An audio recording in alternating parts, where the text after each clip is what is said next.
President Donald Trump ইরানে যুদ্ধবিরতি অনির্দিষ্টকালের জন্য বাড়ানোর একদিন পরেই ইরানের পতাকাবাহী 3টি ট্যাঙ্কার জাহাজ জব্দ করেছে মার্কিন প্রতিরক্ষা বাহিনীর কেন্দ্রীয় কমান্ড সেন্টকম। জাহাজ তিনটির নাম ডিপ সি, সেভিন এবং দোরেনা। আন্তর্জাতিক জাহাজ চলাচল কর্তৃপক্ষ এবং মার্কিন প্রতিরক্ষা কর্মকর্তাদের বরাতে এই তথ্য নিশ্চিত হওয়া গিয়েছে। 3টি জাহাজেই পর্যাপ্ত পরিমাণে অপরিশোধিত তেল ছিল। আন্তর্জাতিক জাহাজ চলাচল সংস্থা ও মার্কিন প্রতিরক্ষা কর্মকর্তাদের বরাতে জানা গিয়েছে, ভারত মহাসাগরের একটি কৌশলগত এলাকা থেকে এসব জাহাজ আটক করা হয়েছে। ধারণা করা হচ্ছে স্থানটি ভারত, মালয়েশিয়া ও শ্রীলঙ্কার নৌপথের কাছাকাছি গুরুত্বপূর্ণ বাণিজ্যিক রুটে অবস্থিত। জব্দের সময় সেভিন ট্যাঙ্কারে প্রায় 10 লাখ ব্যারেল অপরিশোধিত তেল ছিল, যা এর মোট ধারণ ক্ষমতার প্রায় 65%। দোরেনা জাহাজটি ছিল সম্পূর্ণ তেল ভর্তি অবস্থায়, এতে প্রায় 20 লাখ ব্যারেল তেল পাওয়া গিয়েছে।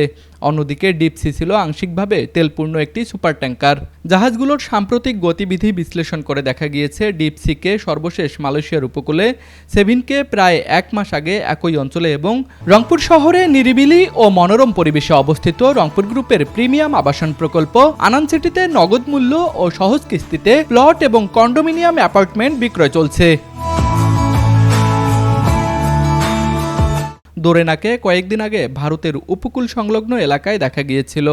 এর আগে গত 11 এপ্রিল ইসলামাবাদে যুক্তরাষ্ট্র ও ইরানের সঙ্গে সংলাপ ব্যর্থ হওয়ার পরদিনেই মার্কিন প্রেসিডেন্ট ডোনাল্ড ট্রাম্প ইরানি বন্দরগুলোর উপর নৌ অবরোধ জারির ঘোষণা দেন। তিনি বলেন, শান্তি চুক্তি না হওয়া পর্যন্ত ইরানের জাহাজ চলাচলে কঠোর বিধিনিষেধ থাকবে।